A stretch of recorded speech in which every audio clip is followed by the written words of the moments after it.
Salam alaikum wa rahmatullahi wa barakatuh. وعليك السلام ورحمة الله وبركاته. Comment vas-tu, Akhi? Tu vas bien? Alhamdulillah, ça va et toi mon frère? Alhamdulillah, barakallah fik, je vais bien. Fik barakallah. Ça va, tu as pas trop le trac? Non, non, ça va, alhamdulillah. Alhamdulillah, bah, sans plus tarder, on va commencer, Inch'Allah. Ah, ok, Inch'Allah, il n'y a pas de souci, avec plaisir. Ça va, tu m'entends bien, la connexion elle est bonne? Ouais, non, franchement, t'entends bien. On t'entend bien. Bah, Nickel. alhamdulillah, c'est parfait. Allez, bismillah. Je te laisse faire l'invocation de l'introduction, d'ouverture. Ok, Inch'Allah. Bismillahir Rahmanir Rahim. Alhamdulillahi Rabbil Alamin. Wassalatu wassalamu ala Rasulillah. Amma ba'd. Alors, salam alaikum wa rahmatullahi wa barakatuh à tous. Du coup, là, on va accueillir le frère Ibrahim Aboul Qasim, étudiant à l'université de Médine. Et ce soir, on va parler un peu de lui, de ses études, Inch'Allah, et aussi du prophète sallallahu alayhi wa sallam. Donc, sans plus tarder, est-ce que tu peux te présenter, Ibrahim? Parce que je pense qu'il y a des frères et sœurs qui ne te connaissent pas forcément. Je pense même qu'il y a plus qui me connaissent pas que qui me connaissent. Donc, je suis le frère Ibrahim Aboul Qasim. Donc, étudiant à l'Université islamique de Médine, alhamdulillah. Et pour peut-être les quelques personnes qui me connaissent, ou du moins qui connaissent ma chaîne YouTube, c'est apprendre l'islam facilement. Ouais, parce que toi, tu es beaucoup plus actif sur YouTube qu'Instagram, hein. On est bien d'accord. C'est ça, c'est ça. Donc j'ai une page Instagram, mais c'est vrai que je suis pas très actif. Enfin, je suis on va dire beaucoup plus actif comme tu l'as évoqué sur YouTube. Euh, donc on va dire le gros de la chaîne, le gros des vidéos, c'est sur YouTube. Mais après, c'est vrai que j'alimente aussi Instagram avec les vidéos que je mets sur YouTube également pour, Inch'Allah, pour essayer de propager sur d'autres réseaux. Autant mettre sur les différents réseaux des vidéos qui peuvent être profitables pour les gens, Inch'Allah. Ouais. Et toi, ta chaîne YouTube, c'est quoi de base? C'est vraiment des petits cours ou juste est-ce que tu pourrais expliquer en fait ce que tu fais sur ta chaîne YouTube? Alors, la chaîne YouTube, Apprendre l'islam facilement. Donc déjà, c'est une chaîne qui a été il y a mis à jour, enfin, mis en ligne en décembre 2020. Ça fait environ un an et demi qu'elle est en ligne. Et voilà, le but, en fait, c'était vraiment comme son nom l'indique, hein, apprendre l'islam facilement. Donc vraiment de proposer du contenu sur l'islam, mais de manière simple et de manière concise. Pourquoi? Parce que des longs cours de 1 heure, etc., c'est vrai que c'est pour la plupart des gens, pour la masse des gens, c'est assez dur à suivre des cours longs comme ça, long format. Ça demande de l'attention, ça demande une certaine motivation, ça demande de prendre des notes, etc. Et du coup, pour essayer de m'adresser à un public le plus large possible, hein, donc même par exemple des enfants, hein, des enfants qui peuvent suivre les cours, jusqu'à des personnes âgées, Inch'Allah, c'est vraiment un public large. Donc de proposer des vidéos assez simples. C'est-à-dire qu'au niveau du format, bon, on a des formats short, hein, des formats courts ou formats réels aussi qu'on appelle sur Instagram. Donc maximum 60 secondes. Et sinon, les vidéos en format long, on va dire en format normal, c'est environ plus ou moins 5 minutes. 5 minutes, plus ou moins, ça dépend des vidéos. Et voilà, le but, c'est de pas faire trop long pour que les personnes qui ont un peu de motivation pour apprendre aient envie aient envie de cliquer sur la vidéo, de regarder, d'apprendre, Inch'Allah. Et D'être aussi curieux, hein. vraiment, ouais, alhamdoulilah, c'est vraiment, tu vois, le but, hein, aussi de motiver les gens. Si tu veux, moi, à travers cette chaîne-là, ce que j'ai voulu faire, ce que j'ai voulu mettre en place, c'est, en fait, je m'adresse aux gens comme j'aurais voulu qu'on s'adresse à moi lorsque je me suis converti. Ok, Lorsque je me suis converti, tu vois, je savais pas forcément comment apprendre, par quoi commencer. Parfois même, j'allais dans certaines mosquées, certains cours, j'assistais à certains cours. Je savais pas trop, tu vois, c'était des cours assez longs. À la fin, je savais pas trop, j'avais pas trop forcément tout compris. Je savais pas trop résumer avec quoi j'étais ressorti du cours. ouais. Donc, en fait, si tu veux, quand tu débutes, hein, quand tu débutes dans l'apprentissage, Parce que aussi, cette chaîne-là, elle est aussi beaucoup axée pour les débutants, hein, et pas forcément que, parce que ça peut être aussi utile au plus grand nombre. Mais Bien sûr. quand tu débutes, tu vois, tu sais pas forcément quoi prendre. Tu sais pas forcément par quoi commencer. Donc, voilà. Donc, en fait, si tu veux, partant de ce principe-là, je me suis dit, je vais m'adresser aux auditeurs, hein, aux viewers, comme j'aurais aimé qu'on s'adresse à moi lorsque je me suis converti, lorsque j'ai débuté, avec des formats pas trop longs. Tu vois, on va dire que les vidéos les plus longues que j'ai faites dans les cours, hein, par exemple, j'ai fait des cours sur la purification. C'est des vidéos qui durent peut-être 15 minutes, le cours le plus long que j'ai fait, tu vois, sur la purification. Ouais, c'est Mais sinon, raisonnable. ouais, sinon, généralement, c'est autour de 5 minutes, 10 minutes comme ça. Et aussi, j'utilise beaucoup dans le montage, tu vois, des effets dans le montage. Par exemple, bah déjà, par exemple, je vais te donner un exemple concret. Quand j'ai fait le thème sur la purification sur les types d'eau, je montrais par exemple à l'écran de l'eau qui a été, par exemple, la couleur a changé lorsqu'elle est au contact d'une feuille, etc. Donc vraiment, j'essaie de mettre, on va dire, dans l'ambiance, dans le thème du cours. Et en plus, dans le montage, je mets tu vois, des résumés ou des phrases qui apparaissent pour vraiment essayer de retenir l'attention au maximum de la personne qui regarde. Ok, ouais. Tout en utilisant des termes, des mots simples, des façons de parler vraiment très, très simples. Et voilà, pour que la personne, tu vois, si tu commences à t'adresser à des gens, tu utilises des termes techniques ou, je sais pas, tu rends compliqué un Super. peu comment t'expliques les choses, ça pourrait démotiver des gens. Donc voilà, apprendre l'islam facilement, le concept de la chaîne, c'est ça. Pour résumer, des cours simples, concis et qui Ok. s'adressent à un public large, Inch'Allah, en espérant que ce soit profitable. Qu'Allah te récompense et j'invite toute Amin. personne qui nous écoute à visiter ta chaîne YouTube. Du coup, tu nous as dit que c'était un Barakallahu fik. étudiant en maths. Et quelle filière, en fait, si on peut appeler ça une filière, ouais, tu étudies, quelle filière tu as pris? Alhamdulillah, moi, j'ai pris la faculté de Da'wa au Souleddin. Donc, si D'accord. tu veux, pour ceux qui connaissent pas forcément l'université, faut savoir que l'université de Médine, c'est une université qui existe depuis 1961, si je me trompe pas. D'accord. Il y a des milliers d'élèves, hein, qui sont présents dans l'université, des milliers d'élèves de la plupart des pays du monde, hein. Donc, des dizaines de nationalités différentes, hein, des dizaines et des dizaines de nationalités différentes, des gens qui viennent des quatre coins du monde, d'Asie, d'Afrique, d'Europe, d'Amérique, et qui sont là pour apprendre la religion et ensuite la propager, Inch'Allah. Donc, lorsqu'on arrive pour nous, les non-arabophones, souvent les gens qui viennent de France, c'est des non-arabophones, donc on passe par un cursus de 2 ans à l'Institut de langue arabe, où on fait les fameux tomes de Médine, hein, qui sont assez connus. Ouais, ça va. Donc on fait les quatre tomes dans une durée de 2 ans.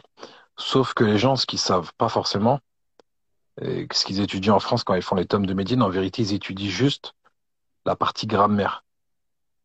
Alors Oui. ce qu'ils ne savent pas, c'est qu'en vérité, quand tu fais les tomes de Médine, quand tu fais les niveaux à l'Institut de langue arabe, en vérité, le tome là qu'on fait en France, ça représente juste un des livres parmi les nombreux livres qui vont être étudiés durant chaque niveau. Par exemple, tu as un livre aussi de ta'abir, tu vois, d'expression, expression orale, tu as un livre de qira'a, de lecture. T'as aussi, on va commencer à apprendre du hadith, on va faire du hadith, du fiqh, du tawhid, on va faire aussi un peu de tafsir, notamment du Coran. Donc, en vérité, ce qu'on fait là-bas, c'est beaucoup plus complet. Et le livre qu'on étudie en France, en vérité, c'est qu'un livre. C'est qu'un seul livre, c'est le livre de grammaire. Donc, il est bien, il est intéressant, mais il faut faire un peu de tout, en fait. Et surtout, le ta'abir, l'expression orale, c'est super important. Parce que des fois, tu remarques beaucoup des gens en France, ils savent te dire tel mot, tu vois, il est marfou, tu vois, majrour, etc. Mais ils savent pas parler, en fait. Ils arrivent pas à dialoguer un minimum. Oui, c'est vrai, c'est vrai. Je suis d'accord avec toi. Ça manque de pratique orale. C'est Exactement. vraiment, je suis d'accord avec toi. Donc, ensuite, lorsque l'étudiant il finit le Ma'had, hein, donc l'Institut de langue arabe, pour une durée, lorsqu'il a fini son cursus. Ensuite, il doit choisir parmi l'une des 5 facultés. Donc, tu as la faculté du noble Coran. D'accord. Celle-ci, pour l'intégrer, il faut avoir mémorisé le Coran en entier, Au préalable. au Ou préalable. simplement Ah, ok, d'accord. Donc, c'est vraiment pas Parce tout que le monde qui peut faire ça, quoi. non, ouais, c'est très, très restreint. Et en fait, quand tu vas rentrer dedans, bah, tu vas aussi maîtriser, par exemple, les autres lectures, les autres types de lecture du noble Coran. Tu vas faire aussi beaucoup de tafsir, tu vois. Oui. Et des Français, il y en a très peu qui rentrent dans cette faculté. Il y en a très peu, puisque bah, justement, la condition, elle est assez élevée quand même. Oui, Il y je suis a d'accord. peut-être un ou deux Français comme ça actuellement, ou trois maximum, qui sont dans cette faculté actuellement. Ensuite, tu as la faculté de langue arabe, donc la faculté de langue arabe, hein. Donc, il faut savoir que dans toutes les facultés, tu as un tronc commun, tu as des matières que tu vas étudier dans toutes les facultés. Tu vas faire du tawhid, du fiqh, du hadith, bien entendu. Tu vas étudier le noble Coran également, mais chaque faculté elle a sa spécialité. Donc là, hein, comme son nom l'indique, ça sera spécialisé dans le noble Coran. Il faut savoir qu'il y a 4 facultés. Excuse-moi, comme il y a 5 facultés, mais je voulais dire, il y a 4 années d'études par faculté. Donc c'est un cursus de 4 ans, D'accord. réparti sur 8 niveaux. Ah oui, quand même. Et ensuite, lorsque tu choisis ta faculté, voilà, tu pars sur une spécialité sur 4 ans. Donc on a vu déjà la faculté de Coran, la faculté de langue arabe. Ensuite, tu as la faculté de Sharia, donc jurisprudence, la faculté de Hadith et la faculté de Da'wa wa Usuluddin, donc de prédication et des fondements de la religion. Et c'est celle dans laquelle j'étudie. Alhamdulillah. Et elle consiste en quoi, en fait, si tu peux nous détailler? Qu'est-ce que tu apprends? Quel est le but, en fait, de ce cursus, de cette matière? Alors, il faut savoir, comme je le disais, hein, c'est que il y a un tronc commun dans chaque faculté. C'est-à-dire que c'est pas parce que tu vas en Darwa que tu vas pas faire de fiqh et de jurisprudence. Mais il y a une spécialité comme tu en parles effectivement. Donc la spécialité c'est vraiment la aqida. Donc c'est basé vraiment sur la aqida. Tu vas vraiment détailler la aqida, le tawhid, la pilier, les 6 piliers de la foi. Tu vas vraiment rentrer dans le détail. Chaque pilier tu vas le détailler, etc. Donc ça tout au long de ton cursus tu vas le détailler.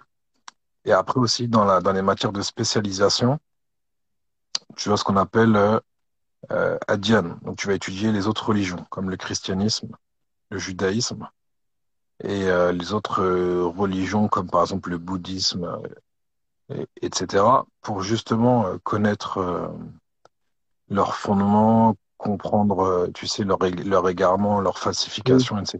C'est important pour le prédicateur bien sûr. euh, d'être clairvoyant et d'avoir une vision globale de ce qui se passe dans le monde. C'est ça, c'est vrai.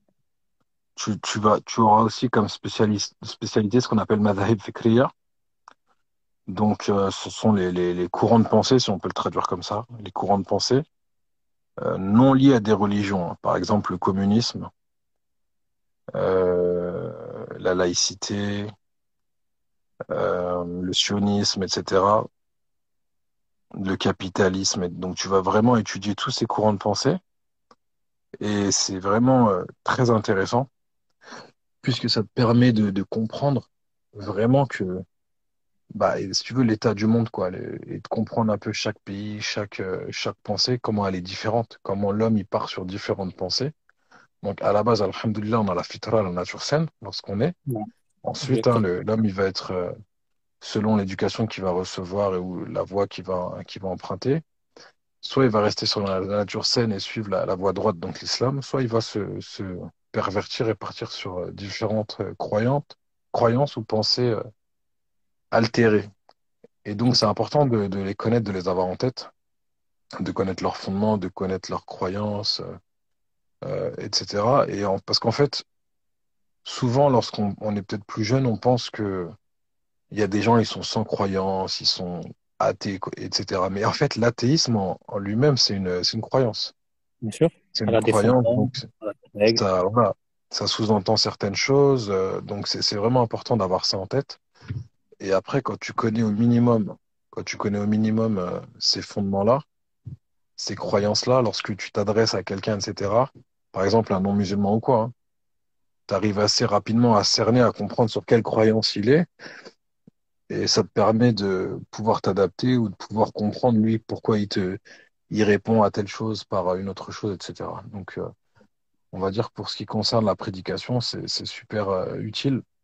Imagine-toi un prédicateur, il part dans un pays et il n'est pas du tout au courant de la croyance sur laquelle ils sont, sur le courant de pensée sur lequel ils sont dans ce pays-là, ou sur la religion dans laquelle ils sont. Donc, il va vraiment avoir du mal à prêcher parce qu'il prêche pas en connaissance de cause. Il connaît pas le terrain du tout sur lequel il prêche, donc il part vraiment déjà avec des mauvaises bases, on va dire. Ouais, les lacunes. Et ça Et, fait pas.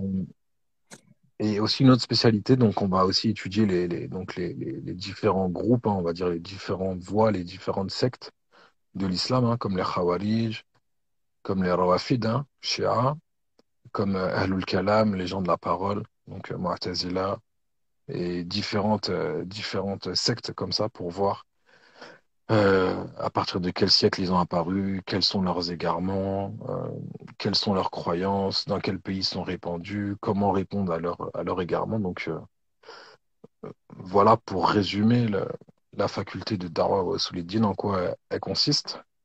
Et bien entendu, on fait d'autres matières à côté, hein, comme je le disais. On fait aussi du fiqh, on fait aussi du hadith, on fait aussi de la grammaire, on fait aussi du noble Coran, du tafsir aussi. Parce que le tafsir aussi, ça fait partie des spécialités avec enfin, le tafsir, pas vraiment, mais plutôt le tarikh, plutôt l'histoire. Donc L'histoire, bien sûr. l'histoire islamique du prophète sallallahu alayhi wa sallam jusqu'à, tu sais, aux quatre califes et toute l'histoire islamique, alhamdoulilah. Donc c'est vraiment très intéressant. En vérité, elles sont toutes intéressantes, les facultés, bien Là, entendu. bien, bien C'est sûr. une question après de choix de spécialité, mais elles sont toutes intéressantes. Ce qui va surtout compter, souvent les étudiants, enfin plutôt les enseignants, ils nous disent ça. Ils nous disent qu'il y a trois critères pour choisir une faculté. Il y a le fait de l'aimer, d'aimer la spécialité dans laquelle on veut aller. Et ça, c'est super important parce que si tu fais quelque chose, j'imagine bien que si Mhm. tu fais quelque chose, tu pars sur 4 ans, mais ça te plaît pas en vérité la spécialité. Ça va être compliqué de trouver la motivation de se lever le matin. Ça va être très compliqué. Le deuxième critère, ce qu'ils te disent, donc c'est la qudra, hein, la capacité à pouvoir le faire. C'est-à-dire que quelqu'un, admettons, qui a très peu de mémorisation et qui veut aller par exemple en hadith, il y a il y a beaucoup de choses à mémoriser, hein. Bah, ça va être très dur pour lui. Ça va être très dur. Et enfin, ce qu'ils nous disent aussi, le troisième point, c'est de voir le besoin dans le pays. De voir le besoin dans le pays. Donc, par exemple, quelqu'un qui vient d'un pays, je te donne un exemple, hein, il vient d'un pays où il y a énormément de gens qui ont mémorisé le Coran, qui maîtrisent différentes lectures, etc. Et lui, du coup, il veut choisir cette spécialité, alors que dans son pays, ils ont de grosses lacunes en fiqh, en jurisprudence. Et bah, peut-être pour lui, le plus judicieux, ça serait de prendre justement la faculté de jurisprudence pour amener cette plus-value dans son pays. Ouais, Tu vois ce que je veux dire? Mais bon, nous, venant de France, on va dire qu'on a des lacunes dans tous les niveaux, tu vois. Dans ouais, tous ça les manque. niveaux. Ouais, Donc voilà, et même certaines facultés, on va dire que tu reviens avec un niveau même trop élevé, on va dire, entre guillemets, pour la masse des musulmans de France, ouais, qui en sont déjà, si tu veux, déjà dans les bases, ils ont du mal déjà. Donc, c'est pas tout le monde qui maîtrise les bases. Donc, en vérité, avec toutes les facultés que tu vas faire, tu vas être profitable, Inch'Allah, en France. Mais en tout cas, tu peux, par exemple, comme ils te disent les enseignants, tu peux, par exemple, venir avec une faculté. Euh, Si tu veux, tu peux choisir, faire un choix où t'as pas, où t'as un petit peu un manque dans la capacité, ou peut-être que c'est pas forcément un besoin dans ton pays. Tu peux renier sur un des choix, mais ils te disent le choix que tu peux pas renier, c'est le fait d'aimer ce que tu fais. Tu ah, vois ce que je veux dire? ouais, exactement. Donc voilà, alhamdoulilah, hein, moi c'est un choix que j'ai fait. Je me rappelle dès que j'étais venu faire l'entretien, tu vois, avant c'était comme ça, tu venais, tu faisais un entretien et ils te disaient qu'est-ce que tu veux faire comme faculté. Et moi, c'était directement, je voulais faire Darwa. Tout de suite, c'était celle que je voulais faire, tu vois. C'est celle qui t'intéressait le plus. Exactement. Mais alhamdoulilah, comme je dis, en tout cas, sinon, elles sont toutes profitables. Et voilà, l'essentiel, c'est de faire quelque chose qui va nous plaire et dans lequel on va pouvoir yani, s'épanouir et profiter et être profitable ensuite, Et Inch'Allah. profitable, exactement, c'est le plus important. Non. Et du coup, est-ce que tu pourrais nous expliquer très rapidement, pour les personnes, pour les frères qui nous écoutent, comment on peut postuler à l'université de Médine? Non, bien sûr, Inch'Allah, avec plaisir, mon frère. Alors, l'université islamique de Médine, il faut savoir que c'est une des rares universités dans le monde islamique qui offre des bourses pour les étudiants du monde entier. Et pour pouvoir postuler, déjà, il faut attendre la période d'ouverture des inscriptions pour pouvoir déposer la candidature. D'accord. Et là, cette année, normalement, ça va débuter en septembre, Inch'Allah. Mais pour cela, il y a certaines conditions. La première condition, il faut avoir entre 17 et 25 ans. Il faut être un homme aussi, puisque l'université islamique de Médine, c'est que pour les hommes. Et il faut ensuite avoir le bac. Donc maintenant, parfois, ils font des exceptions des gens qui ont un petit peu dépassé l'âge ou qui n'ont pas le bac. Mais on va dire que si tu veux, cette tendance, elle commence un petit peu à disparaître. L'exception, avant, ça se faisait beaucoup, mais ça commence à être de plus en plus rare. Ouais. Ensuite, il faut réunir certains documents, à savoir le passeport, la carte d'identité, un casier judiciaire vierge. Il ne faut pas avoir d'antécédents avec la justice, D'accord. qui est mentionné dans le casier judiciaire B3. Il faut un certificat médical, un simple certificat médical, euh, comme quoi la personne elle est en bonne santé et apte à étudier à l'étranger. Il faut l'acte de naissance et il faut le bac ou le relevé de et le relevé de notes du bac. Voilà ce qu'il faut. Après, par exemple, ceux qui n'ont pas le bac, bon, moi à l'époque, quand j'ai postulé, j'avais pas le bac, tu vois. Ah, t'avais J'avais pas le pas le bac? bac. Non, non, j'avais pas le bac et moi, tu vois, j'ai postulé quand même. Je me suis dit, je vais quand même essayer. J'avais un BEP. Et alhamdoulilah, ils m'ont quand même pris sans bac. Par contre, j'ai dû aller au lycée après. J'ai dû faire 2 années au lycée de Médine, de l'université de Médine, pour passer le bac ensuite. Un bac en arabe, tu vois. Ouais. Et maintenant, aujourd'hui, en tout cas là, depuis un an ou deux, ils prennent plus des étudiants au lycée. Donc, en vérité, ceux qui prennent qui n'ont pas le bac, ils peuvent faire les 2 ans de langue arabe, mais après, pour intégrer la faculté, ils leur demandent un bac ou un équivalent. Donc, ça peut être un bac en candidat libre, n'importe quel bac, hein, tu vois, un bac pro, un bac techno, un bac général. Ça peut même être un bac d'un autre pays ou un diplôme équivalent, tu vois. Équivalent, ouais. Donc, en vérité, la personne pendant les 2 ans, elle essaie d'avoir un diplôme équivalent pour pouvoir intégrer la faculté, tout simplement. Et Donc c'est tout? ensuite, ouais, c'est tout. Donc ensuite, après, bien sûr, il faut les traduire en arabe, les documents. Et justement, moi, j'ai un organisme, hein, je ne sais pas si certains connaissent, ça s'appelle Amal Jaza. C'est une association qui fait de l'humanitaire, mais elle a aussi une branche où on s'occupe de justement d'accompagner les postulants pour les aider dans leur démarche, D'accord. traduire leurs documents et déposer leur candidature. Donc c'est un service qui existe depuis 2017. Et c'est toi qui Et l'as donc, créé? voilà, on va dire que je suis un des membres fondateurs de l'association. On est plusieurs frères. D'accord. Et alhamdoulilah, tu vois, en plus de faire si tu veux, c'est une association qui fait de l'humanitaire. On fait aussi de la récolte des zakat el-mal pour la redistribuer. D'accord. Et on fait également l'accompagnement pour l'université de Médine. Ouais, tout ce qui est dossier, vu que tu m'as dit que enfin, vu que tu as dit que c'était en arabe, du coup, traduction, C'est ça.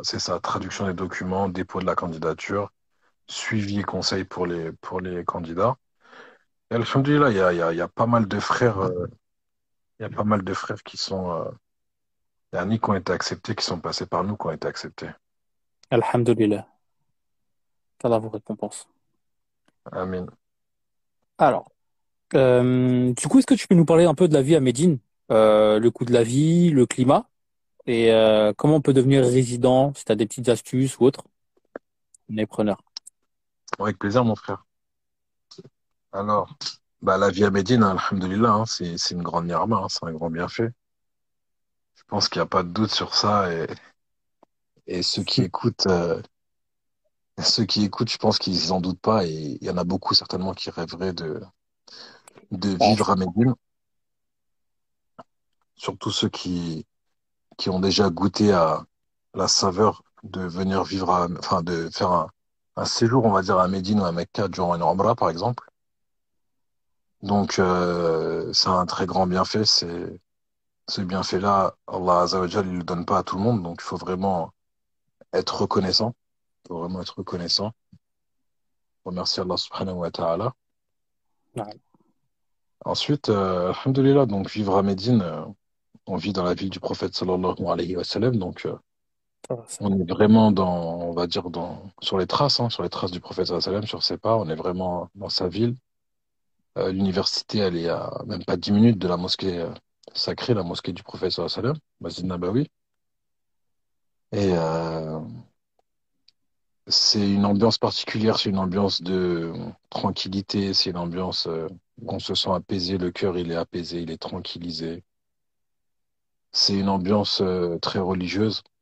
Donc alhamdoulilah, hein, de ce que j'ai pu voyager dans ma vie dans différents pays du monde, j'ai jamais trouvé un pays aussi religieux, quoi, avec autant de tranquillité que ce pays-là, en particulier la ville de Médine, hein, et de Alhamdulillah. Mecca.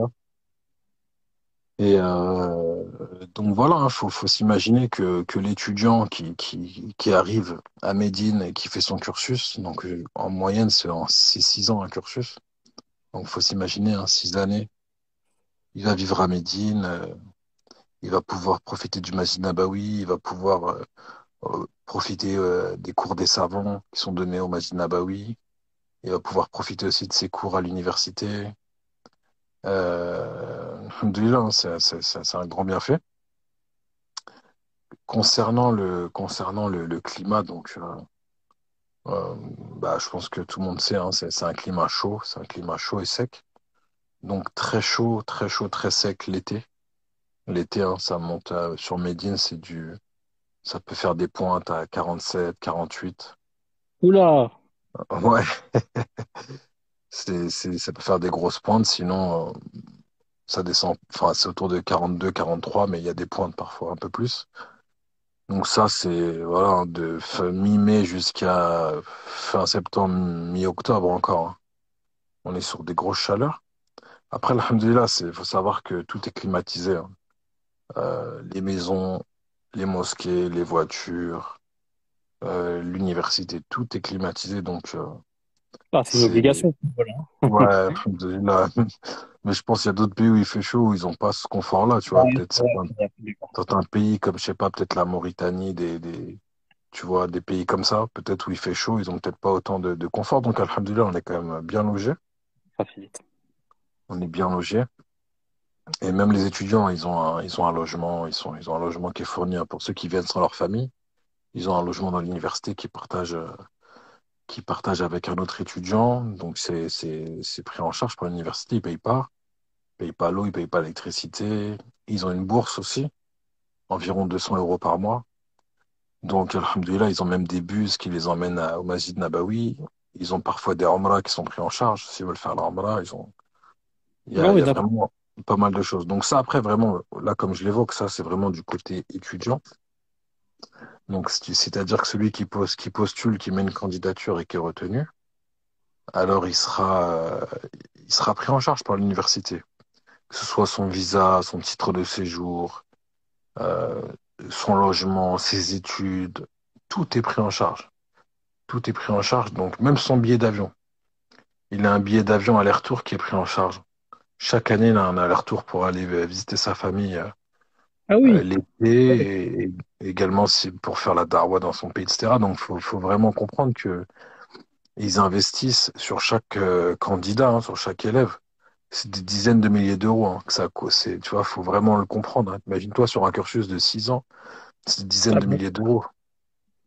bien sûr, c'est un investissement, hein. c'est un investissement. Donc, Allah Alem, moi, j'ai pas vu d'autres pays qui fait ça. J'ai pas vu Non, bon, d'autres pays. bah, regarde aux États-Unis au niveau des études, hein. C'est un gros investissement pour les enfants, ça prend C'est des vrai, crédits. c'est Donc là, clair, c'est clair. on Bon, il y voit en a, ils sont l'inverse. dettes, justement. Bah, bien sûr, bien sûr. Donc, franchement, on en mode barrique, hein. Donc, c'est Comme pour tu ça, dis, hein, ils investissent sur les étudiants. comment? Je dis, bah, comme tu l'as dit, ils investissent sur les étudiants, en fait. Donc, c'est Exactement. une bonne chose. Donc, faut en être conscient que c'est un grand bienfait. Ils font beaucoup d'efforts. Et voilà, faut en profiter, hein, ceux qui ont les critères. Imagine-toi, quelqu'un, je sais pas, il a 19 ans, 20 ans comme ça. Il est pris à Médine, il part étudier comme ça, c'est pris en charge. Il a sa chambre, il a ses cours, il a sa bourse. T'imagines les années qu'il peut passer là-bas, c'est magnifique. Alhamdoulilah, c'est magnifique, mon frère. Ah, bah, bien sûr, hein. Franchement, ça fait rêver. Ouais. Après, voilà aussi, des fois, ce que j'aime bien aussi rappeler, parce que parfois, c'est vrai qu'on me pose la question et on me dit, voilà, on peut prétendre à quel débouché après les études, avec le diplôme qu'on aura, on peut faire quoi? Donc, vraiment, souvent, on me pose cette question-là et je dis vraiment, quand on part faire des études comme ça, religieuses, c'est pas, le but, c'est pas d'avoir une débouchée professionnelle. Après, faut être conscient de ça, faut être conscient. C'est pas, par exemple, tu reviens dans ton pays, en tout cas, je parle pour la France, hein. Tu vas arriver avec ton diplôme, ta licence, et tu vas trouver un poste ou un truc comme ça. Déjà, c'est pas ce qui est prévu déjà. Et Ouais. c'est pas vraiment si tu veux, tu vas trouver quoi, tu vois, avec ta licence ou avec ton diplôme. Et généralement, les gens qui partent, c'est pas pour avoir un travail, tu vois, c'est pas pour avoir un travail. Donc ça, faut en être conscient aussi. Pourquoi faut en être conscient? Parce qu'il y a des gens, ils rentrent à 19 ans, 20 ans. Des fois, ils vont plus loin dans le cursus, hein. Ils montent au magistère, ils montent en doctorat. Ils sortent, ils ont 30 ans, 35 ans. Il y en a, ils font 15 ans, hein. Il y en a, ils font 10, 15 ans là-bas. Et tu ressors. Et après, tu vois, bah, faut aussi vivre, faut aussi travailler, etc. Donc, à part peut-être quelques-uns, tu vois, ils vont être pris dans une mosquée, un institut, etc. Et je veux dire, c'est pas, quand on part là-bas, c'est pas pour faire une carrière, c'est pas pour un objectif comme ça, tu vois. Donc après, bien sûr, il n'y a pas de mal, celui qui après fait imam ou qui fait enseignant, etc., qui a un salaire, il y a pas de mal, alhamdoulilah, tu vois. Du moment que la personne, elle est sincère, c'est pour Allah qui a fait cela, il n'y a pas de mal. C'est pas ça que je suis en train de dire, mais ce que je veux dire, c'est que faut pas penser qu'il y a une débouchée professionnelle, etc. Contrairement à ce que ça peut être dans d'autres pays, par exemple des pays du Moyen-Orient, peut-être des pays d'Asie, ou même l'Arabie Saoudite, quand tu sais, les jeunes de leur pays ils reviennent avec le diplôme, ils ont des postes, hein, ils ont des très bons postes, etc. Ouais. Euh, mais voilà, nous, c'est pas le cas, donc faut bien être conscient de ça. Nous, si on fait vraiment, c'est pour profiter, quoi. C'est pour profiter des études, profiter du cursus, sortir de l'ignorance, mettre en pratique. Et ensuite, si on peut faire profiter la famille, les proches, et pourquoi pas un entourage plus élargi par la suite, Inch'Allah. Mais aussi, pourquoi je dis ça? Parce que voilà, essayer de rester lucide. Et pour peut-être des plus jeunes qui rentrent, voilà, essayer d'avoir quelque chose à côté en même temps, pour pas se retrouver à la fin comme ça, avec rien, ou tu vois, se retrouver totalement déboussolé après. Donc, Bon. peut-être même préparer ça en amont, quoi. C'est ça que je voulais dire. Non, c'est vrai, t'as raison. Donc Barakallah, ça, c'est c'était Est-ce Mohamed qu'on peut dire Barakallah. que c'est un sacrifice? Ouais, Est-ce qu'on peut comment? dire que c'est un sacrifice en fait? On sacrifie, on va dire, une partie on va dire, ces 6 années en fait. Et à la fin, tu sais que tu vises pas la vie mondaine, tu viseras pas forcément les postes et que tu seras peut-être éprouvé par la suite. Bien sûr, bien sûr, bien sûr, on peut dire, hein, de toute façon, mais alhamdoulilah, c'est un sacrifice pour Allah, alhamdoulilah. Donc, on espère hein, que tous les frères hein, qui ont pris cette voie, qui seront récompensés, et on s'enjoint justement mutuellement à l'ikhlas, hein, la sincérité, et al-mutaba'a, le suivi du prophète sallallahu alayhi wa sallam, les deux conditions pour que nos œuvres soient acceptées. Ouais. Et alhamdoulilah, après, c'est un sacrifice, mais en On a fait, des... ce que je veux dire par là, c'est qu'il y en a beaucoup, ils sont, enfin, là, même la plupart, ils sont heureux de le faire, quoi. Je veux dire, c'est pas, pour eux, ils ressentent pas que c'est un sacrifice, tu vois ce que je veux dire ou pas? Ouais, bien sûr, bien sûr. C'est-à-dire, eux, ils partent là-bas et tout, pour eux, ils le voient pas du tout comme un sacrifice, au contraire, et ils le vivent très bien, ils sont heureux. Et parfois même, tu sais, ben, parfois même des gens qui sont en France, par exemple, des musulmans ou pas, mais des gens qui ont, par exemple, ils ont ouvert des sociétés où ils ont passé 10 ans, tout ça, tu reviens, tu vois, ils se sont développés, euh, tu vois, mondainement, ils ont augmenté dans leurs revenus, ils ont un meilleur statut, etc.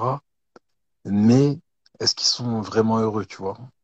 Tu vois des gens, tu vois, ils sont, malgré leur avancée dans leur travail, etc., ils sont pas forcément heureux, tu vois, ils sont pas forcément heureux. Pourquoi? Parce que ces années-là, après pas tous, hein, il y en a qui arrivent à concilier les deux, mais ces années-là, il y en a beaucoup, ils délaissent, tu vois, ils délaissent beaucoup l'apprentissage, hein.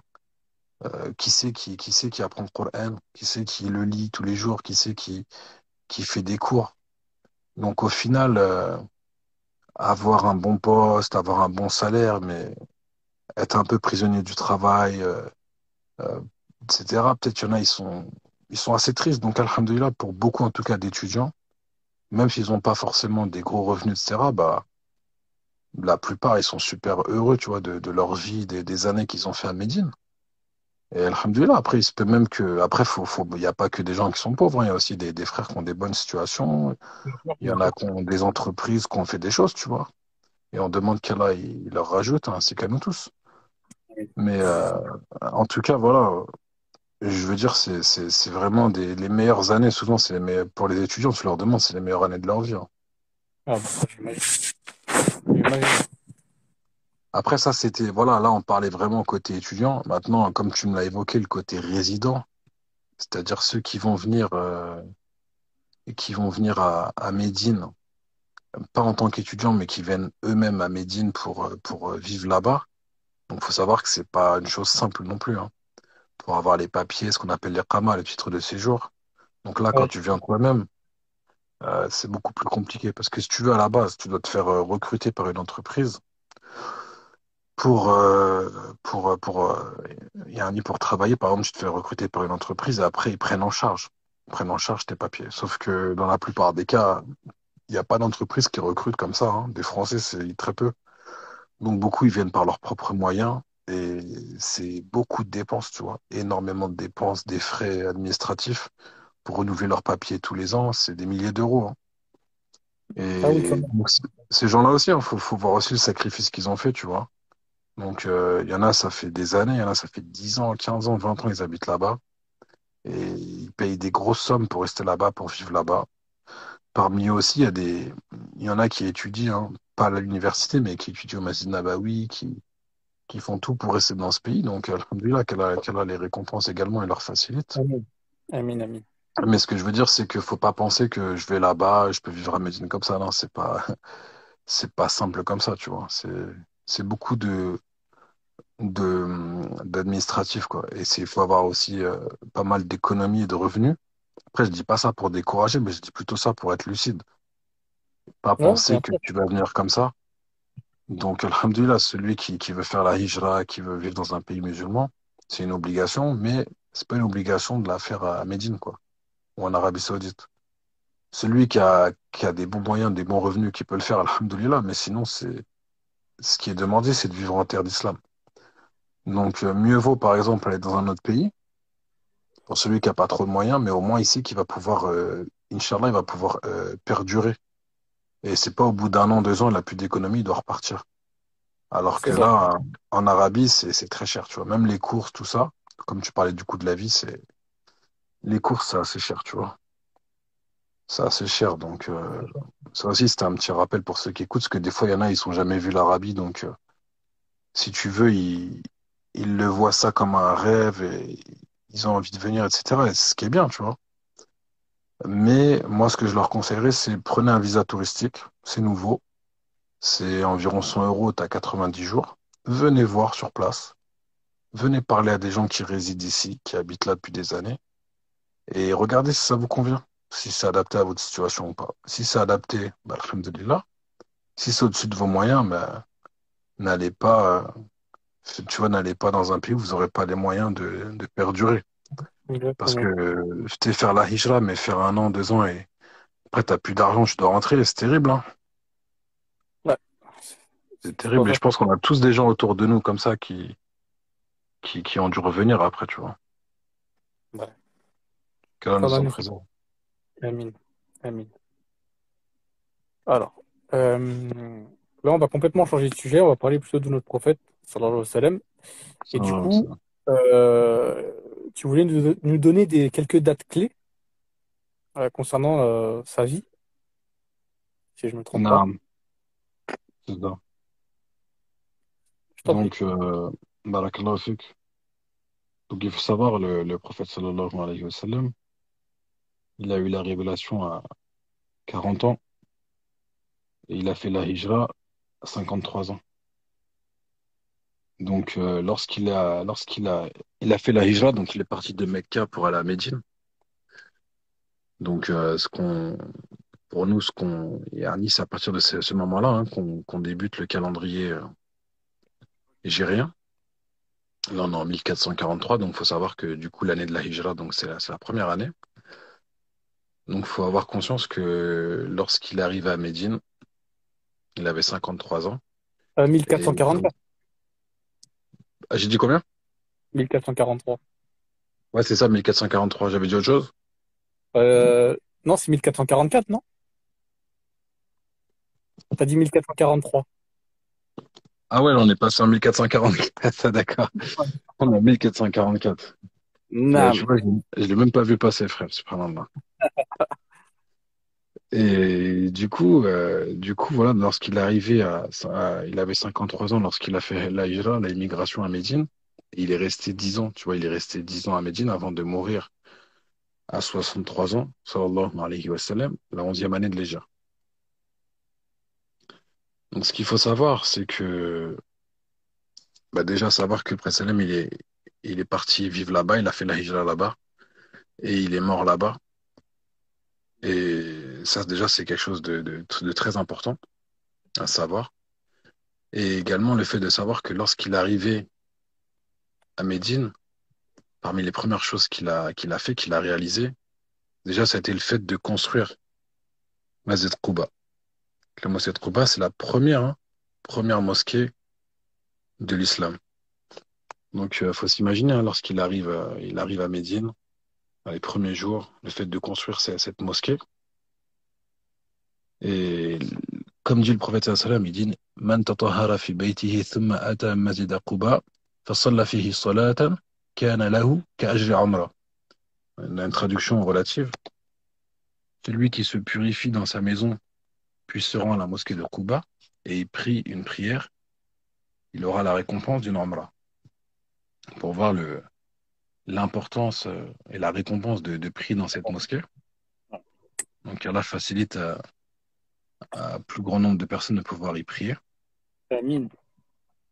Et donc, jusqu'au jour d'aujourd'hui, alhamdoulilah, les pèlerins, quand ils viennent, ils vont aussi donc faire cette ziyara, faire cette visite, c'est-à-dire que lorsqu'ils sont en Masjid Nabawi, bah, ils prennent un bus pour aller justement faire ces 2 unités pour avoir cette récompense immense, quoi.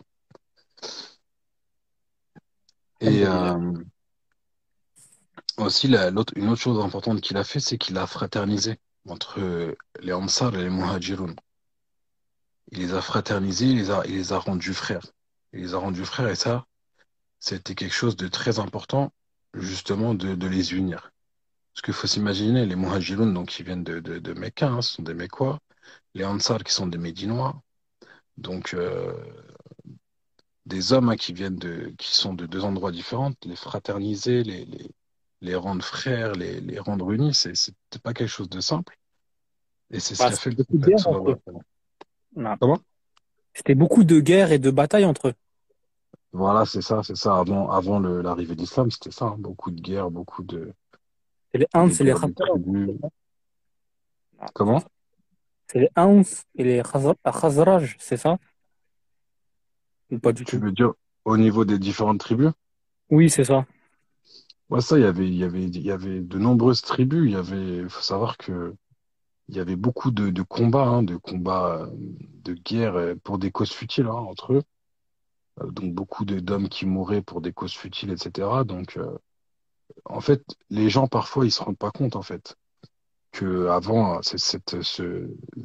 la péninsule arabique, avant l'arrivée de l'islam, etc. Il y a beaucoup de guerres. Imagine-toi des guerres, hein, c'est terrible, hein, ils se combattent pour des causes futiles, pour de la fierté, etc. Et c'était pas sécurisé, hein, c'était pas sécurisé. Donc Ah bah oui, hein. tu vois, lors des voyages, ils pouvaient se faire attaquer. Il y avait beaucoup de ce qu'on appelle les attaques de caravanes. Ils pillaient les caravanes, ils tuaient les gens. Donc c'était vraiment dangereux. Donc alhamdoulilah. Ensuite, Allah Azza wa Jal, il a envoyé le dernier des messagers, le dernier des prophètes, le prophète sallallahu alayhi wa sallam, avec le dernier livre. Et justement, il a uni ces musulmans-là et il a amené le amn, la sécurité dans ce pays, la tranquillité, alhamdoulilah. Et aujourd'hui, les gens qui ont pu aller là-bas, ils peuvent voir que tu voyages de Médine à Mecca ou sur les routes, mais t'es en entière sécurité, tu ressens aucune crainte, il n'y a pas de vol, il n'y a pas d'attaque, il y a pas, tu vois ce que je veux dire? C'est vraiment une Ouais, grande Yarma. c'est vrai. On se rend pas compte, hein. Ouais, on se rend pas compte, mais c'est un grand bienfait. Parce que ceux dans leur vie qui ont pu connaître de l'insécurité, ils savent que la sécurité, c'est un énorme bienfait. Quand tu vas dans des Exactement. pays où la nuit, tu fermes tout à clé, que tu peux te faire attaquer, etc. Et en fait, sans sécurité, tu peux rien faire. Tu peux pas construire une société sur l'insécurité. Exactement.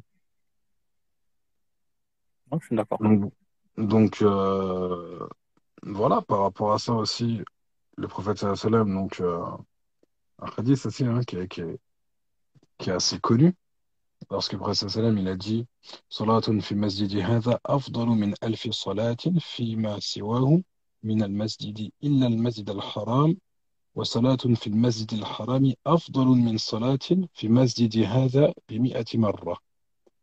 Donc il a dit une prière dans ma mosquée que voici, donc en parlant du masjid Nabawi, est meilleure que 1000 prières dans les autres mosquées, sauf la mosquée Al-Haram, donc en parlant de la mosquée de Mecca. Car une prière dans la mosquée Al-Haram est 100 fois meilleure qu'une prière dans la mosquée si. Donc, pour résumer, hein, une prière dans le Masjid Nabawi, ça équivaut à 1000 prières. Donc, c'est énorme, hein. Ouais, C'est énorme. Et, et une prière au Masjid Al-Haram, donc dans la mosquée de Mecca, ça équivaut à 100 000 prières. subhanallah. 100 000 prières. Donc, quand on entend ça, quand on entend cette récompense, certains ils pourraient se dire, ah, mais c'est beaucoup, c'est énorme, tu vois, c'est une grande récompense. Tu vois, Allah Azza wa Jal, il est généreux, il nous offre beaucoup de récompenses. Ah, c'est vrai, hein. Aussi Mais en facile. même temps, voilà, tu te dis aussi facilement, mais en même temps, mais il y en a certains qui vont pas faire cette démarche de venir faire la Umrah. Tu vois ce que je veux dire? Pour pouvoir Ouais. avoir accès à ces lieux. Donc justement, tu vois que Allah Azza wa Jal, il est très généreux dans ses récompenses. Mais nous, ce qui nous est demandé, c'est quand on entend ça, de se motiver, Ouais, de se hâter. justement, de répondre à cela, quoi. Ouais. Qu'Allah nous guide, qu'Allah nous facilite. Amin, mon frère. C'était ce que Donc, tu voulais ajouter? ah oui, bah, on peut aussi citer tu sais, le hadith, hein, Ma bayna bayti wa minbari, rawdatun min riyad al-jannah. Donc, celui-là, il est assez connu, tu vois, le hadith, lorsque Sallam, il a dit, entre ma maison et mon minbar, il y a un jardin parmi les jardins du paradis. Ouais. Donc, pour ceux qui sont jamais venus, hein, en fait, faut savoir que euh, à l'époque du prophète sallallahu alayhi wa sallam, le Masjid Nabawi, c'était vraiment une petite surface, hein, c'était vraiment une toute petite mosquée faite en terre cuite. Le toit, c'était des branches de palmier. Et donc, c'était vraiment une petite surface. Et autour de la mosquée, il y avait des maisons. Il y avait notamment les maisons des épouses du prophète sallallahu alayhi wa sallam.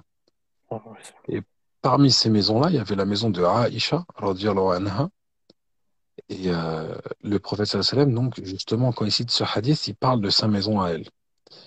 Il dit entre ma maison, donc la maison de Aïcha, où le prophète sallallahu alayhi wa sallam il vivait avec elle, wa minbari et mon minbar, hein, donc il se trouve dans la mosquée. Il dit il y a un jardin parmi les jardins du paradis.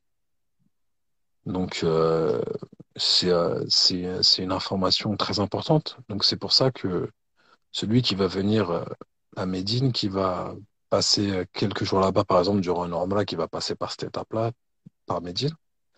Alors il faut savoir que dans cette zone-là, il peut venir faire 2 unités de prière justement pour ni avoir effectué la prière dans l'endroit où le prophète sallam nous informe que c'est un jardin parmi les jardins du paradis.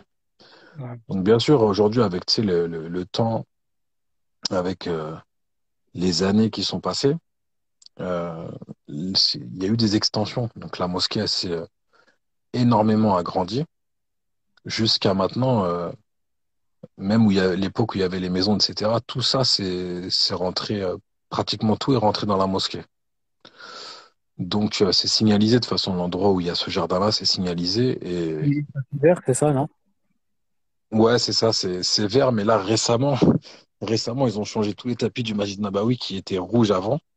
Ouais. Sauf le Raouda qui était vert, maintenant ils ont tout mis vert maintenant.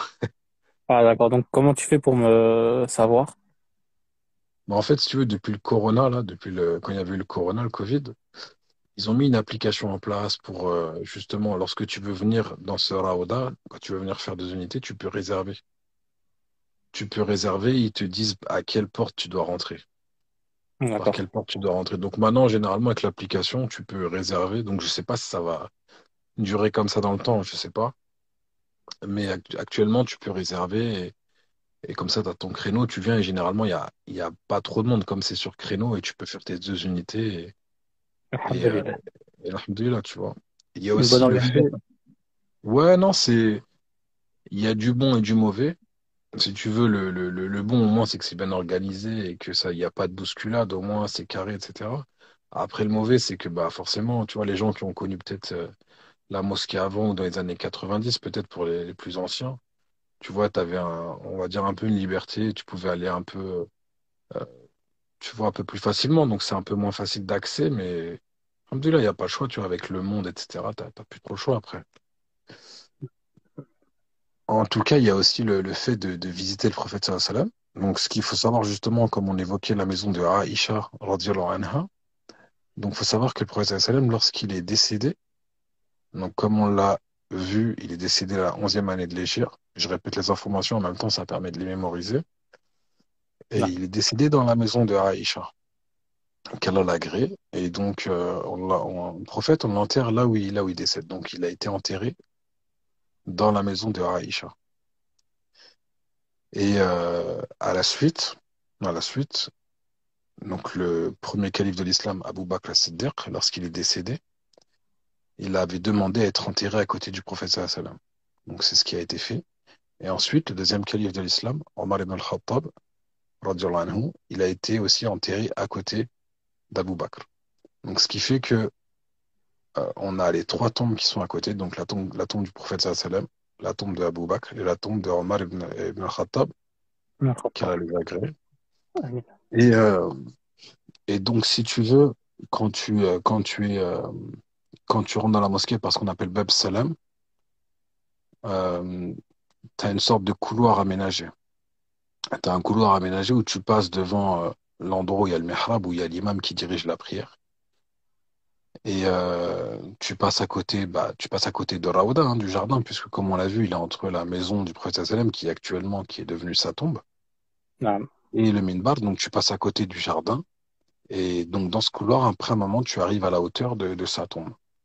Donc il est recommandé hein, pour celui justement qui passe par Médine, d'aller le saluer, simplement en se mettant, tu vois, en passant devant la tombe et en disant Assalamu alayka, ya Rasulallah, wa rahmatullahi wa barakatuh. Donc en lui passant le salut. Ensuite, en faisant quelques pas, et pareil devant la tombe de Abu Bakr, en disant Assalamu alayka ya Aba Bakr, wa rahmatullahi wa barakatuh. Et ensuite, en faisant quelques pas et en disant Assalamu alayka ya Omar, wa rahmatullahi wa barakatuh. Donc ça aussi, c'est des choses à faire lorsqu'on vient à Médine. Et notamment celui qui peut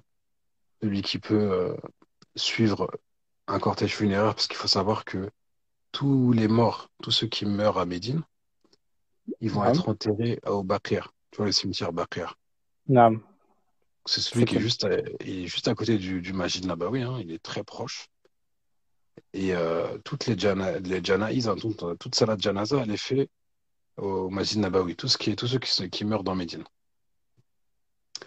Donc pour les visiteurs, hein, après chaque prière, pratiquement, il y a une janaza, donc il y a une prière mortuaire. Donc ça aussi a une grande récompense, grande récompense. Et aussi le fait de suivre le cortège funéraire. Donc vraiment, ceux qui viennent, vous voyez le mérite et les multiplications de récompenses, les opportunités à faire du bien qui s'offrent à vous. Alors qu'on sait que, par exemple, je pense que tu me rejoindras aussi sur ça, que les gens, quand ils sont en France, des fois, ils reçoivent un message, il y a une janaza, c'est dans telle ville, ils vont prendre la voiture, ils vont rouler 15 20 minutes pour aller à la mosquée, pour faire la janaza. T'as vu, ils sont motivés, les gens, pour y Ouais, aller. Bah oui. là, dis-toi qu'après chaque prière obligatoire, tu auras cette opportunité-là de faire la janaza. Donc, énorme récompense. Et également le fait de suivre le cortège funéraire et de l'accompagner jusqu'au cimetière al-Baqi' pour pouvoir yani, suivre l'enterrement. Donc ça aussi, je conseille, bon, bien sûr pour les hommes, hein, parce que pour les femmes, elles peuvent pas rentrer dans le cimetière et assister à l'enterrement. Mais pour les hommes, vraiment, ce que je conseille, c'est yani, de suivre un ou plusieurs convois funéraires. Et c'est un rappel. Sincèrement, c'est un très grand rappel. Et c'est fait selon les rites musulmans. Tu vois, les tombes, elles sont pas surélevées. C'est vraiment dans la Ouais, terre. Il n'y a pas de, tu vois, de tombes surélevées, de mausolées, etc. Et il n'y a pas de cercueil, tu vois. C'est vraiment, tu vois, comme selon la sunna. Donc c'est vraiment quelque chose à voir. Ça fait un énorme rappel. T'as une énorme récompense. Et je me souviens même que moi, la première fois que je l'ai fait, quand j'étais allé à Médine, et que j'ai vu ça, il y avait un truc, ça m'avait marqué, tu vois, ça m'avait fait un rappel, mon frère. C'est que tu vois, en fait, quand tu finis si tu veux, dès qu'ils finissent la janaza, tu peux te précipiter à l'entrée qui est, qui est pas très loin de l'imam, qui est ouais. devant, et c'est là qu'ils sortent les défunts. Et donc, les gens, ils accourent, en fait, si tu veux, pour porter les défunts. Et en fait, c'est les gens qui portent, c'est tout le monde qui porte. Tu peux Ok. porter, je peux porter, on peut tous porter, tu vois. Et, euh, et ce qui m'avait marqué, je me rappelle, c'est que bah, des fois, il y a plusieurs défunts même, hein. Ah bah oui, j'imagine. Ce Vous qui m'avez dit. m'a, ce qui m'avait marqué une fois, donc on y va, ils sortent les défunts, un défunt, deux défunts, et je suis avec un frère. Le frère, il va devant pour prendre le défunt, et c'est pas on lui donne un défunt, mais un bébé. Subhanallah. Et ça, je me rappelle, c'était super marquant, après, tu vois. C'était super marquant et ça fait un grand rappel. Tu t'imagines, le frère, il a porté le bébé, mon frère, défunt, et il l'a accompagné au cimetière pour l'enterrer. Je crois que il était décédé avec sa maman. Allah alem, donc on les a enterrés Ouais. dans la même tombe. Et c'est vraiment des choses, je peux te dire que Bah, ça quand met tu des vis claques, hein. ça et quand tu ressors, comment? Ça met des claques, en fait. Bah, je vais te dire, Akhi Karim, que quand tu vois ça et quand tu ressors du cimetière, bah, les minutes, les quelques heures qui suivent, t'en as plus rien à faire de la dunya, mon frère. Tu vois ce que je veux dire? Mais tristement, l'homme, il est comme ça, l'homme, il oublie vite. Et tristement, bah, après, au bout de quelques heures, la vie, tu vois, ton quotidien reprend le dessus. Donc, ça s'estompe petit à petit. Mais on va dire que durant ton séjour, en tout cas, durant ton séjour que tu vas faire là-bas, celui qui va venir faire la Umrah, etc., en général, tu ressors, comme tu as dit, hein, le terme une claque, c'est généralement, tu ressors pas indemne, mais dans le bon sens, tu vois, tu restes marqué de ce séjour, quoi. Séjour ou expérience, ouais. Donc, C'est une expérience. si tu veux, on peut aussi, si tu veux, évoquer, comme on est sur les traces du prophète sallam, si tu veux, on peut aussi évoquer une grande bataille qui a eu lieu à Médine, hein, la bataille de Uhud, si tu veux, on peut l'évoquer succinctement, si tu veux. Ouais, bien sûr, avec plaisir, tafaddal. Barakallahu fik. Donc, vu qu'on est toujours sur Médine, on a vu que le prophète sallam, lorsqu'il est arrivé, il a fraternisé les Muhajiroun, les Ansar. Il a Ah, construit Masjid Quba. On a vu aussi la récompense du Masjid Nabawi. On a vu les différentes occasions qui s'offrent aux musulmans lorsqu'il vient de faire du bien, de prendre des récompenses, de se rappeler l'au-delà. Et il faut savoir aussi se remémorer, et souvent les pèlerins, lorsqu'ils viennent, ils font cette visite-là, ils vont à l'endroit qu'on appelle où il y a eu la bataille de Uhud. Donc c'est très proche de Médine, hein, donc c'est peut-être même pas 10 minutes en voiture, en bus pour s'y rendre. Même pas, hein, c'est juste à côté.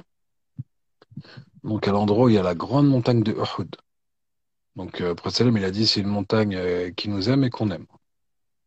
Et donc dans cet endroit-là, au niveau de la montagne de Uhud, il y a eu lieu une grande bataille que tout le monde connaît au moins de nom, qui s'appelle la bataille de Uhud. Et il faut savoir que cette bataille-là, elle a eu donc lieu la troisième année de l'Hégire. C'était une grande bataille et elle a eu lieu suite à la bataille d'Al-Badr. Donc ce qu'il faut savoir, hein, j'essaie de résumer pour pas faire trop long, mais la deuxième année de l'Hégire, il y a eu la bataille d'Al-Badr. Donc les musulmans, ils sont partis à la rencontre des koufars et à Badr et ils ont fait cette grande bataille qu'ils ont gagnée. Donc une grande victoire pour les musulmans. Et il faut savoir que parmi les mécréants, beaucoup de morts, hein, beaucoup de morts, une grande perte. Et donc, il faut savoir qu'à leur tête, Abu Sofyan, hein, à la tête de la tribu de Quraysh, qui va préparer une armée pendant une année entière. Il faut s'imaginer, il va préparer une armée pour aller combattre les musulmans. Donc la troisième année, l'armée des mécréants elle se dirige vers Médine avec naam. environ 3000 hommes. Donc 3000 hommes rassemblés qui se dirigent vers Médine. Lorsque ils arrivent au niveau de Médine, ils arrivent au niveau de la montagne de Uhud. Et là, ce qu'il faut savoir, c'est que bah, rapidement, l'information, elle arrive, hein, elle arrive à Médine, que voilà, il y a une armée qui est là, l'armée des koufars qui sont venus se venger, qui sont venus combattre les musulmans. Et le prophète sallam, donc il a averti que les koufars sont là, qui viennent les combattre, hein, ils veulent dans le but de les tuer, de les anéantir, il faut bien comprendre. Et du coup, le prophète sallam, là, à ce moment-là, il a deux choix. Le premier choix, ça serait de les laisser rentrer dans Médine, hein, dans les rues, dans la ville, et de les combattre dans la ville. Et au début, c'est le choix qui retient. Le deuxième choix qui s'offre à lui, c'est d'aller à leur rencontre. Donc, ce qu'il va faire, il va faire ce qu'on appelle une consultation. Il va réunir ses compagnons, mais pas n'importe quels compagnons, des compagnons qui ont de l'expérience, des grands stratèges de guerre. Il va leur exposer justement la situation. Et là, les grands stratèges parmi les compagnons qui ont de l'expérience vont lui conseiller d'aller au-devant d'eux, dans un souci technique et de stratégie, d'aller au-devant d'eux pour faire la bataille, pour pouvoir se positionner. Et donc le prophète sallam, il va retenir cette option-là. Donc là, à ce moment-là, les musulmans se rendent au niveau de la montagne de Uhud, ils se positionnent. Donc la montagne de Uhud, c'est une énorme montagne, hein. Mais à l'endroit où ils vont se positionner, il y a une sorte de mont. Il y a une sorte de petit mont, une petite montagne, justement, où le prophète sallam, il va placer 50 archers dessus. Donc, il faut savoir que lorsque l'armée des musulmans elle est positionnée, ils ont dans leur dos la montagne de Uhud, ils ont en face d'eux les koufars, et derrière les koufars, il y a Médine. Donc, entre Médine et les musulmans, il y a les koufars, les mécréants, qui sont venus combattre, hein, la tribu des Quraysh qui sont venus combattre. Et donc, Prophète Salam, il va commencer à positionner ses hommes. Donc, une chose très importante, c'est que lorsqu'ils arrivent, lorsque Prophète Salam, il arrive avec son armée, ils sont 1000. Ils sont 1000. Mais parmi les 1000, lorsqu'il arrive, il y a un homme qu'on appelle Abdullah ibn Ubay, qui était une des têtes des hypocrites, qui a rebroussé chemin, qui a rebroussé les chemins avec 300 hommes. Donc tu t'imagines, ils étaient 1000, Ouais. En face, les mécréants, elles sont 3000. Et à ce moment-là, une des têtes des hypocrites, il rebrousse chemin. Donc il abandonne le prophète sallam, parce que comme on sait, un hypocrite, c'est quelqu'un qui fait apparaître l'islam, mais qui cache la mécréance dans son cœur. Donc il repart avec 300 hommes. Donc ils sont plus que 700. 700 musulmans. Parmi les 700 musulmans, donc 700 soldats, il y a 50 cavaliers, il y a 50 archers. Et donc il va positionner les 50 archers sur ce qu'on appelle le Jabal Rumat. Tu vois, la montagne, le mont des archers. Je pense qu'elle est assez connue. Et il va placer à leur tête Abdullah ibn Jubayr, radiyallahu anhu. Et le prophète sallam, il va lui dire, il va leur ordonner que personne ne bouge de sa position tant qu'il y a ni qu'ils leur disent pas qu'ils peuvent bouger. Donc quoi qu'il arrive, qu'ils perdent la bataille, qu'ils la gagnent, quoi qu'il arrive, ils ne doivent pas quitter leur position. Et pour bien comprendre, faut bien comprendre qu'en fait, si tu veux, cette position, cette stratégie qu'il adopte, elle est très très bonne puisqu'en fait, elle empêche les mécréants de les attaquer ou de faire le tour pour les attaquer de derrière. Malgré leur supériorité numérique, ils sont en difficulté puisqu'ils n'arrivent pas à les atteindre correctement puisqu'il y a les 50 archers qui leur jettent des flèches, quoi, constamment. Ah. Donc la bataille elle commence et les échanges, les coups d'épée, les échanges de coups, etc. ont lieu. Et là, rapidement, les musulmans, ils prennent le dessus. Alhamdulillah, ils prennent le dessus. Et l'armée des mécréants, elle est rapidement mise en déroute.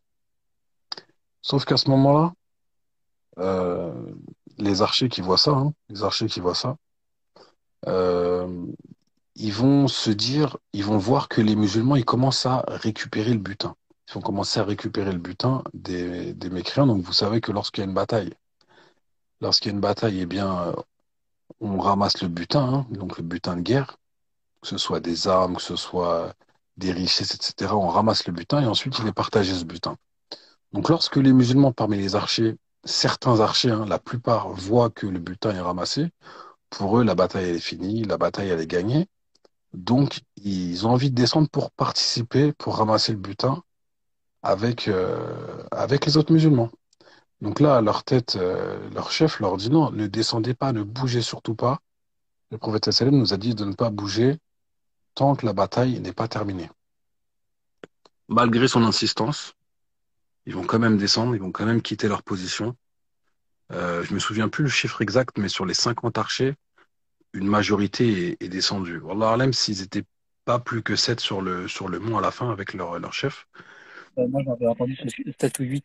Allahu alam. Voilà. Ah, peut-être 8 avec le chef, Barakallahu fik.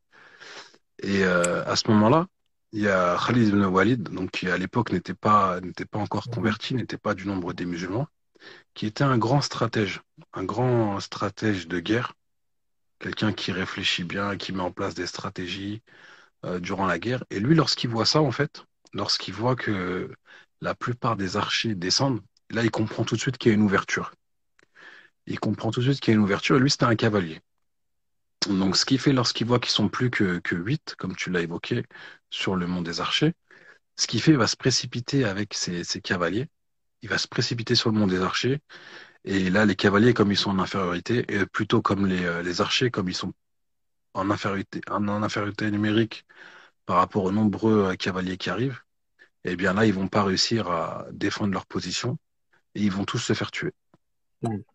Donc, ils vont tous se faire tuer, donc même leur chef. Donc, il faut comprendre que bah, tous ceux qui ont obéi, hein, qui sont restés, ils se sont fait tuer par la cause des autres qui ont désobéi, en fait, qui sont descendus. Et à ce moment-là, lorsqu'ils vont perdre la position bah, de ce mont, hein, et bah, la bataille elle va prendre complètement un autre tournant. Et là, les mécréants, en fait, ils vont reformer leur bataillon et ils vont prendre le dessus sur les musulmans. Et à ce moment-là, c'est les musulmans qui vont être justement mis en déroute, hein. Donc les mécréants ils vont pouvoir faire le tour du mont des Archers, comme il n'y a plus personne dessus, et ils vont pouvoir attaquer les musulmans par derrière. Donc les musulmans ils sont attaqués des deux côtés Et là, ça commence vraiment à être la déroute, le chaos, hein. Il y a de nombreux musulmans qui sont tués. Et à ce moment-là, le professeur Salem, il voit que son armée, elle est en déroute. Il y en a certains qui partent, qui savent même plus ce qui se passe. Et donc là, il a deux choix. Il a deux choix qui s'offrent à lui. Le premier choix, il se sauve. Il se sauve lui aussi, il prend la fuite et il laisse l'armée comme ça. Le deuxième choix, il appelle ses compagnons, il appelle son armée pour reformer les bataillons, pour reformer justement le- yani les rangs. Et donc lui, il choisit cette deuxième option. Il choisit cette deuxième option, sauf que en choisissant cette option-là, eh bien, en appelant ses hommes, en appelant ses compagnons, en appelant son armée, et ben, les premiers aussi qui vont l'entendre, ça va être aussi les mécréants qui sont juste à proximité, en plein combat. Et justement, c'est ce qui se passe. C'est-à-dire qu'au moment où il va appeler ses compagnons pour reformer les rangs, eh bien, les mécréants vont l'entendre et ils vont comprendre que c'est lui le prophète sallallahu alayhi wa sallam, et ils vont littéralement se jeter sur lui pour essayer de le tuer. Ils vont tous courir sur lui pour essayer de le tuer. Et là, le prophète sallallahu alayhi wa sallam va leur dire va dire à ses compagnons que celui qui reste avec lui pour le défendre, il leur promet le paradis. Donc là, on assiste vraiment à des actes héroïques, hein. Faut comprendre que il y a plusieurs compagnons qui vont se mettre devant le prophète sallallahu alayhi wa sallam, qui vont prendre sa défense, qui vont faire obstacle avec leur corps, hein. Imaginez-vous des gens qui vont se prendre des coups d'épée, qui vont se faire couper des membres de leur corps, qui vont mourir, tomber les uns après les autres en protégeant le prophète sallallahu alayhi wa sallam. Jusqu'à un moment, il y a même un compagnon qui va se mettre devant lui, faire écran avec son corps et se manger des flèches pour pas que ça touche le prophète sallallahu alayhi wa sallam. Et même les savants, par rapport à ça, ils expliquent que c'est le moment le plus critique de la vie du prophète sallallahu alayhi wa sallam. Et il va même se prendre un coup d'épée au niveau de son casque. Le casque va rentrer, vous savez, les morceaux métalliques vont rentrer dans sa tête. Il va avoir une incisive, une dent devant qui va être cassée. Donc imaginez-vous, hein, l'élu d'Allah, l'envoyé, le messager d'Allah sallallahu alayhi wa sallam, la meilleure des créatures, qui est éprouvé, hein, à ce moment-là, qui est éprouvé, mais alhamdulillah, qui ne lâche pas sa position, qui ne lâche pas son engagement, et des compagnons qui donnent leur vie, hein, qui donnent leur vie pour Allah Azza wa Jal, et qui meurent martyrs. Et ces actes de courage, hein, ces actes héroïques, alhamdulillah, ça a été une grande cause pour que les musulmans reforment leur bataillon et reforment leur position, et que le prophète sallam ne soit pas tué. Et donc, à la fin de la bataille, chacun regagne, on va dire, son rang, son armée, sa position. Et on ne dit pas que les musulmans, ils ont perdu, on ne dit pas non plus qu'ils ont gagné. Ça a été une dure bataille. Mais alhamdulillah, en vérité, certains pourraient voir ça comme une défaite. Mais en vérité, comme ils disent les savants, c'est pas une défaite. Ils disent que c'est une bataille remplie d'exemples et de leçons. Et de Faut leçons. savoir qu'il y a eu exactement et de leçons. Faut savoir que il y a eu 70 martyrs, 70 martyrs parmi les musulmans et 22 morts parmi les mécréants. Mais en vérité, alhamdulillah, comme on disait, c'est une grande leçon, elle a permis de mettre des choses en évidence, cette bataille, notamment le fait que même le prophète sallam qui était dans la voie droite, hein, puisque c'est l'élu d'Allah, il obéit aux ordres d'Allah, regardez comment il a été éprouvé. Donc ne soyons pas étonnés, parfois, lorsque des gens, hein, parmi la communauté des musulmans, des croyants, veulent appliquer leur religion, veulent suivre les règles, veulent obéir à Allah et s'éloigner de ses interdits, parfois vont être éprouvés. Ne soyez pas étonnés. Ne soyons pas étonnés quand on voit ça, puisque le meilleur des hommes a été éprouvé. Donc pourquoi nous, on serait pas éprouvés aussi? Donc ça aussi, ça permet de mettre ça en évidence, mais également le fait que ça a permis de distinguer le bon du mauvais, le croyant du mécréant. le sincère de l'hypocrite, lorsque les 300 ils ont fait demi-tour. Et également, parmi les enseignements, le fait que, euh, et ça c'est un très grand rappel, le fait que la désobéissance d'une partie des gens, une partie de la communauté, une partie de la Oumma, peut causer du tort à, à toute la communauté. Regardez ces archers-là, quand ils sont descendus, c'était pas tous les archers, c'était une partie des archers. Mais en faisant ça, après, alhamdoulilah, eux, c'était des musulmans, etc. Ils ont pas pensé que ça allait causer du tort. Mais en désobéissant au prophète sallam, regardez ce que ça a causé comme tort. Un tort énorme. Donc, il faut pas aussi s'étonner parfois de voir que dans la communauté, on est touché par des maux, on est touché par des épreuves, par des calamités, lorsqu'une partie de la communauté désobéit au prophète sallam. Faut pas s'étonner à ça. Donc ça, c'est un rappel pour être unis, pour obéir au prophète sallam, quoi qu'il arrive, obéir au prophète sallam, quoi qu'il arrive. Donc c'est très très important. Et voilà, c'est une bataille pleine d'enseignements. Ouais, exactement. Et on peut en tirer aussi des leçons à notre époque. Certes, on n'est pas en bataille, mais tu sais, on doit suivre et écouter le prophète sallallahu alayhi wa sallam, et parfois on ne le fait pas. Donc, Exactement. Parfois, ouais, comme tu l'as dit, on n'est pas en bataille, on n'est même pas dans une situation où on court un risque, ou tu vois ce que je veux dire, mais on n'écoute pas comme ça, on désobéit, simplement. C'est vraiment grave quand tu vois des hommes, ils ont donné leur vie. T'imagines, ils se sont mis devant lui pour recevoir des flèches. Et tu vois que d'autres personnes, bah, il n'y a rien de spécial dans leur vie, ils sont pas en insécurité, etc. Mais ils désobéissent. ouais, Ils désobéissent comme ça. Donc c'est tout. c'est un rappel pour nous tous. Je suis d'accord avec toi. Et c'est tout ce que tu voulais rajouter sur cette bataille? Ouais, Inch'Allah, parce que après, bon, on pourrait donner beaucoup plus de détails, mais Ouais, je ça a été trouvais que confié. c'était bien de la résumer comme ça, Inch'Allah. Barakallahu fik. Wa fik Bah, du barakallah, mon coup, frère. il reste une dernière question, et c'est sur la mort du prophète sallallahu alayhi wa sallam. Tu voulais en parler un petit peu? Non. Non, je pense que ce qu'on a résumé, c'était quand même l'essentiel. Après, effectivement, ce qu'on peut redire ou dire, c'est que voilà, il a vécu 10 ans à Médine.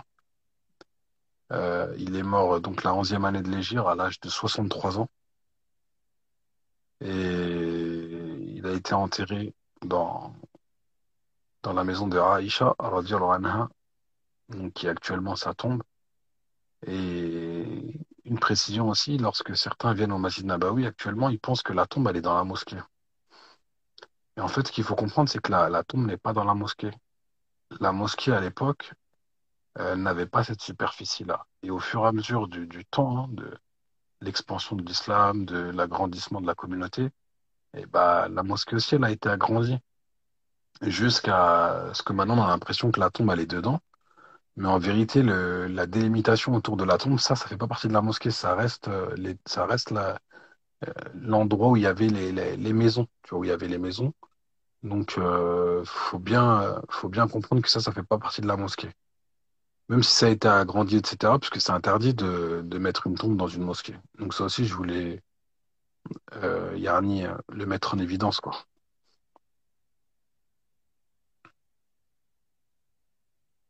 Je pense qu'on a fait le tour. Dis-moi, Inch'Allah, mon frère. Je pense qu'on a fait le tour. Je pense que, ouais, non, tous les points ont été abordés. On voulait parler de la Rambla, mais je pense que ça sera peut-être remis à plus tard, parce que Ouais, bah, si c'est- ça te dérange pas, on fera un bon, petit. ouais. Bah, de toute façon, je comptais te proposer quelque chose, Inch'Allah. On en discutera.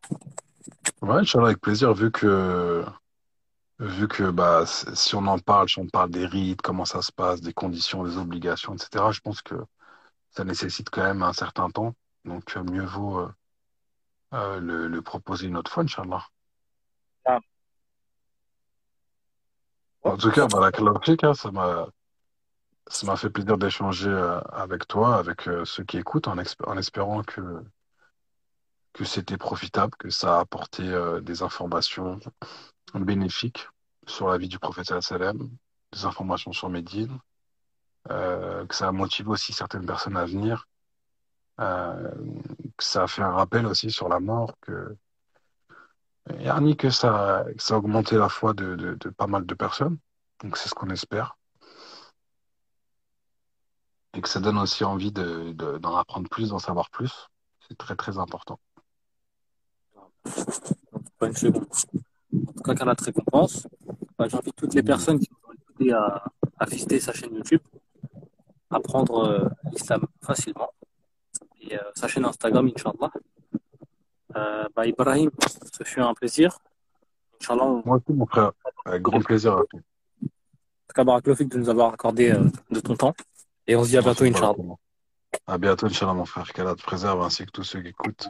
Salam alaikum wa rahmatullahi wa barakatuh. Salam.